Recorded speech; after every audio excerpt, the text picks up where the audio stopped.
សូមថ្វាយបង្គំ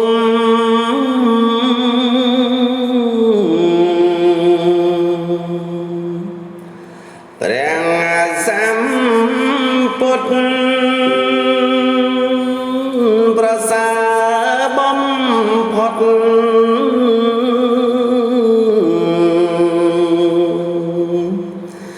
ក្នុងលោកកាជាគ្រូនៃមនុស្ស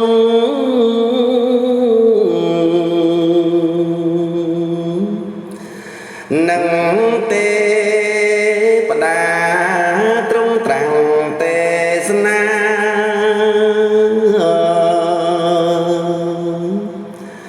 ប្រដៅសត្វចង្អុលឲ្យដើ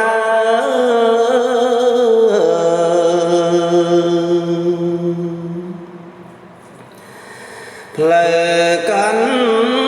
ដាលមាគីត្រកាលអាចកុំចាត់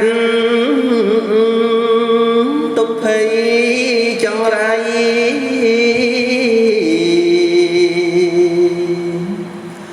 ឲ្យខ្ចាយបាត់ឲ្យកាត់សង្សាររាំងទុកបានសាសនាព្រះអង្គ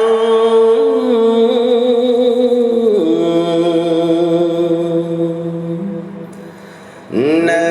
សពថ្ងៃសត្វមាននិស័យ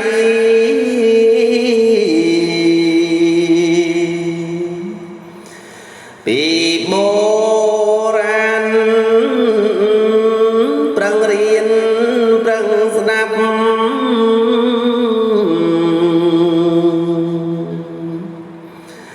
ចេញចាំបានកាត់តាមនំអានបានក្តីសុខអត់មានសុខណា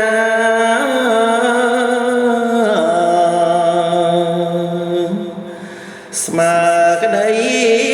ស្ងប់មិនចប់ត្រឹម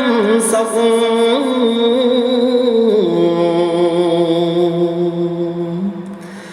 ឃ្លាតចាំងទុកតាំងពីលោកនេះ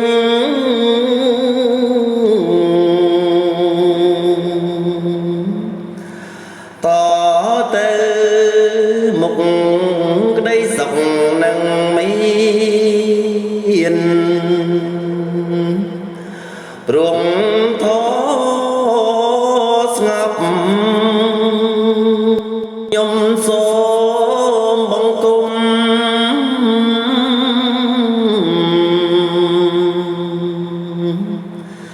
ឆ្ពោះព្រះធម៌ព្រះសង្ឃ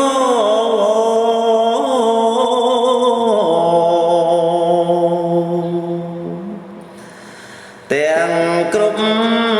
សពរួមជាត្រៃរតន៍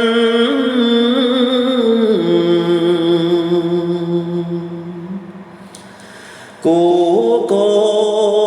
រពជាមលុបត្រជាក់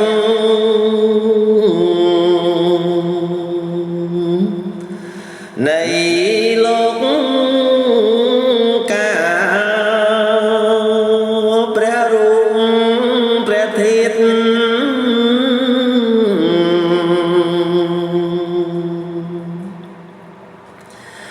នៃព្រះ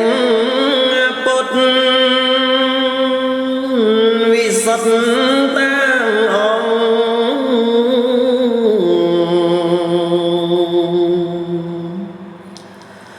ព្រះសង្ឃស្ដា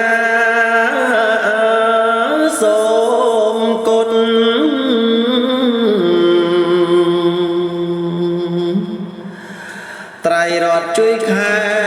មរាឲ្យបានសុខខា